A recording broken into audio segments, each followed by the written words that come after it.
Diaz, I thought, was a disgrace. Sent off for bum squeeze. We need personalities in the game. It wasn't very professional, was it?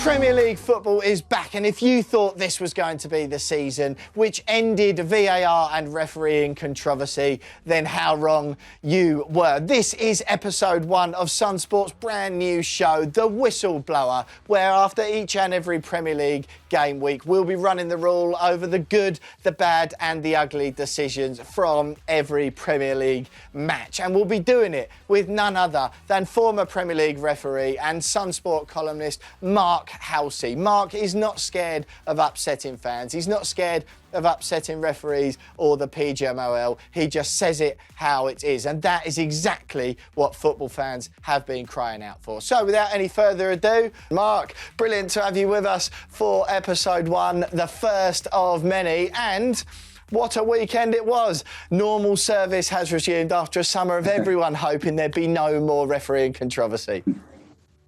Yeah, good morning, Will. I thought after the Euros, which went extremely well for refereeing and VAR, and I thought the Premier League got off to a great start with Manchester United Fulham on Friday evening. I thought Rob Jones had a really good game. And then, of course, it all sort of went to pot, didn't it? The Saturday 3 o'clock games in particular. We'll go through, just not necessarily in chronological order, but I want to start, first of all, there was 2 red cards over the weekend.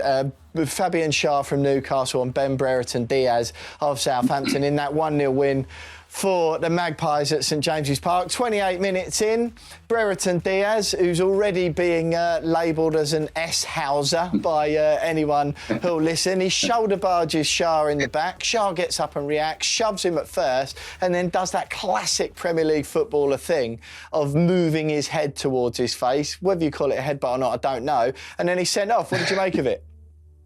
Yeah, listen, look, I mean, Fabian Schar should be more experienced than that. The whistle's gone, the game stopped, and he doesn't need to react in the way he did. But having said that, Diaz, I thought, was a disgrace in the way he went down because, if you look at the incident, they both come together, they both put their heads together, and the way that Diaz went down, honestly, he should be up on a charge as well. But listen.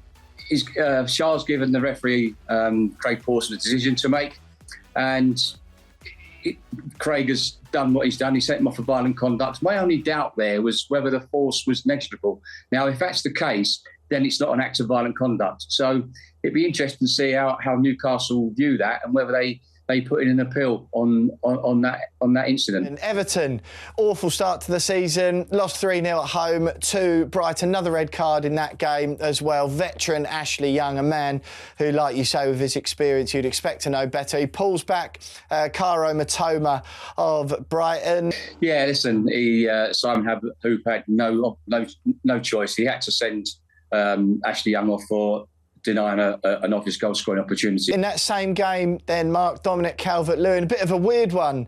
First of all, he sort of gets in a bit of a tangle with Brighton defender Lewis Dunk. Penalty awarded at first. As I was watching it, I thought, yep, fair enough, correct decision. Yep. All of a sudden, he's told to go over to the screen, is Simon Hooper, and after a period, what it appeared to be staring at a blank VAR monitor at the side of the pitch, he then decides to overturn the decision. The bar for that is obviously clear and obvious, but there was somewhat of a controversial one because it appeared there was contact, but then was it enough to make him go down? What did you make of it? Yeah, I'm like you. When I watched it, I thought that penalty, straight away I was saying to myself, that's a penalty. So you cannot fault Simon Hooper in real time in giving that as a penalty. Now, we've heard Howard say that he doesn't want VAR getting involved in subjective decisions. But for me, I thought VAR was absolutely spot on in this instant to get involved because you can clearly see on the replay that Calvert-Lewin stood on Dunk's ankle. So that's what made him go down. So for me, VAR was correct in recommending a review to Simon Hooper. Now, yes, obviously, when he's gone over, you can see that the monitor is not working. That's not very professional. Didn't look good. But what you can see is that Simon Hooper's looking down at the ground. So obviously there was a replacement.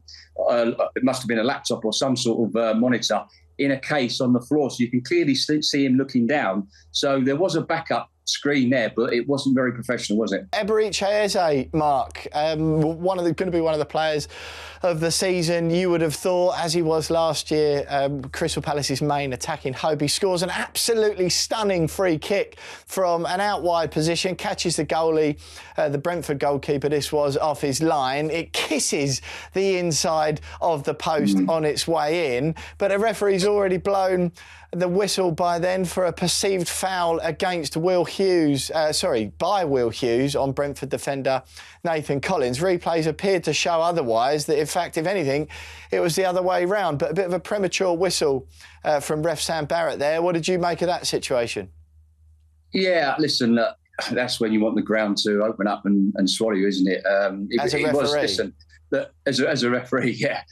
Sam Barrett is an excellent young referee. I think he's got a lot to offer. I think he can become one of our best referees.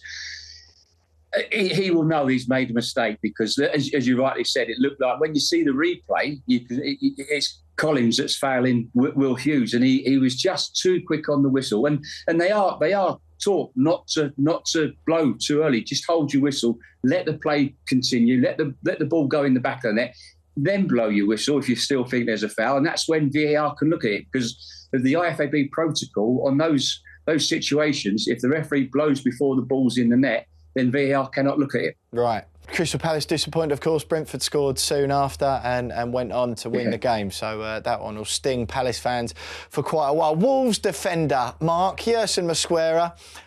Couple of strange incidents that he was involved in. We see the Fabian Schar one at Newcastle and the red card that he got. Arsenal win 2-0 at Wolves. But part of that, or during that game, you saw Mosquera sort of not necessarily grabbing Havertz by the neck, but they had a tangling. Havertz was trying to wind him up. It appeared like it had worked. And as they're getting up, Mosquera seems to put some pressure on Havertz's neck with his hand. What did you make of that, first of all, particularly when compared to the Newcastle one, and consistency, which is what we want?